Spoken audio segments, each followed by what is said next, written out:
Bonsoir. Dans l'espoir d'expliquer aux immigrés, aux sœurs et aux frères immigrés dans n'importe quel pays du monde, les réalisations, les projets et ce qui se passe réellement au Maroc, vu les manifestations qu'on voit ces derniers jours, j'ai décidé de faire de temps en temps des vidéos et de parler de certains chantiers. Aujourd'hui, je voudrais parler de 4 chantiers qui ont été réalisés. L'un qui m'avait d'abord beaucoup impressionné était celui de la Moudawana qui a été réalisé en l'an 2004. La Moudawana a permis à des millions et des millions de Marocaines d'enlever les shackles qu'elles avaient dans leurs pieds et l'une au moins des menottes qu'elles ont dans leurs mains, parce qu'il leur reste quand même beaucoup de travail à faire dans plusieurs domaines. Mais par contre, la femme marocaine aujourd'hui n'a rien à voir avec la femme marocaine des années 60, 70 et 80. La femme marocaine aujourd'hui est ambassadrice, elle est consul, elle est wali, elle est gouverneur, elle est un haut gradé de la police, de la gendarmerie et bien sûr des forces armées royales. La femme marocaine est une chef d'entreprise avec beaucoup de succès qui emploie énormément d'hommes et le patron de la CGEM est aujourd'hui une femme et les gens qui voulaient que la femme marocaine reste un lampadaire et les gens qui voulaient que la femme marocaine reste en arrière ont perdu cette bataille de tous les côtés. Le deuxième chantier dont je voulais parler, c'est l'INDH. L'INDH qui a été conçu pour améliorer la qualité de la vie, pour améliorer aussi la durée de la vie et l'éducation dans ce pays. L'INDH a permis la réalisation de 19 000 projets, avec plus de 18 milliards de dirhams, ce qui a aidé 4 millions de Marocains. Le troisième projet dont je voulais vous parler et qui est très impressionnant, et dont le Maroc est l'un des rares pays, si ce n'est le premier, qui a mis la main le premier, c'est les énergies renouvelables. Grâce à Norwan, le Maroc, dans pas moins de 13 ans, pourra subvenir à 52% de ses besoins en énergie. Il pourra même plus tard en exporter de l'énergie. Et cela, c'est grâce à la politique clairvoyante de Sa Majesté le Roi, que Dieu le garde, et bien sûr aussi tous les gouvernements qui se sont succédés.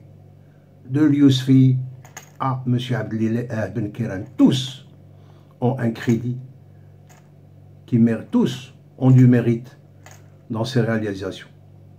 Nous prenons en matière de politique internationale. En matière de politique internationale, le Polisario était un gros parasite pour ce pays quand Sa Majesté le Roi a pris le pouvoir.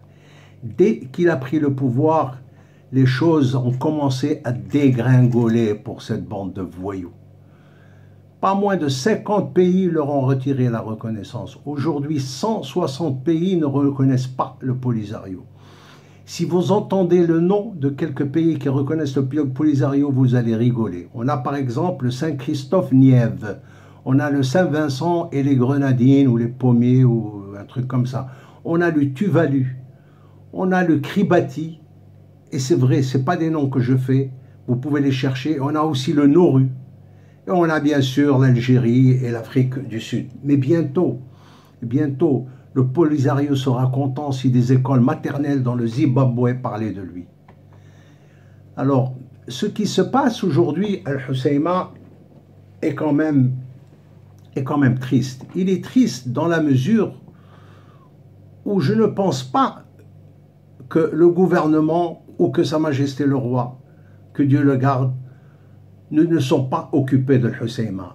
En 2004, quand le tremblement de terre malheureusement frappait cette ville, The Moroccan American Community nous a envoyé, ma femme et moi, 2 tonnes, plusieurs tonnes, d'effets vestimentaires par avion jusqu'à Fès. Et quand je dis The Moroccan American Community, c'est les Marocains musulmans et aussi les Marocains de confession juive qui habitent là-bas. Nous avons transporté ce conteneur jusqu'à El Hoceima. On était escorté par des policiers.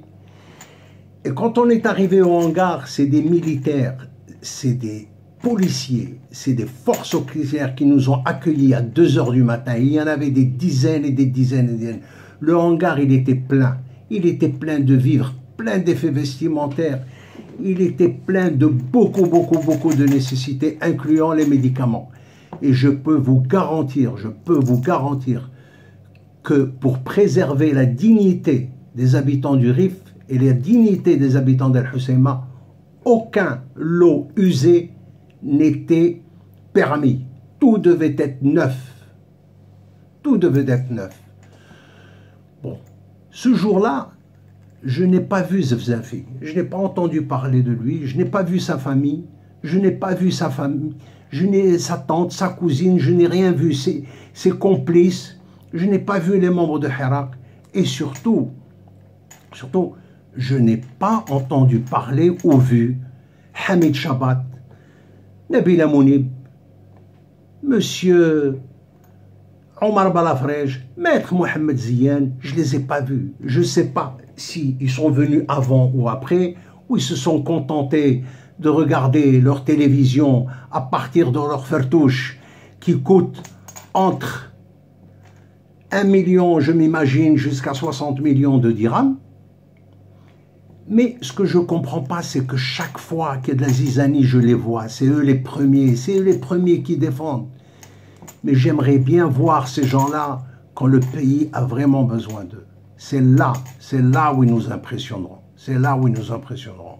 Le Hirak n'est pas vraiment un mouvement dangereux. Malheureusement, le Hirak a des forces étrangères qui le guident comme une marionnette. Il a quand même blessé 298 de nos forces de police.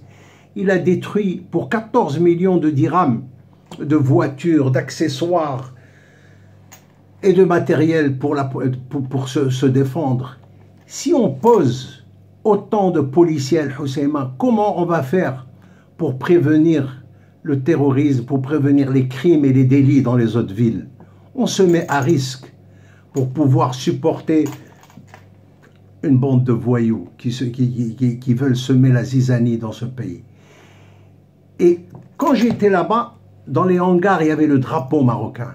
Il y avait la photo de Sa Majesté, tout était marocain. Je n'ai pas vu ce stupide torchon qui porte un croissant. Nous, les croissants, on les mange. On va les chercher à la pâtisserie, on les mange. Ils ne représentent pas nos drapeaux et on n'en veut pas ici. Nous ne voulons pas être complices par notre silence. Nous devons les dénoncer. Nous ne pouvons pas, aujourd'hui, il y a beaucoup de pays qui nous jalousent. Il faut qu'on se défende.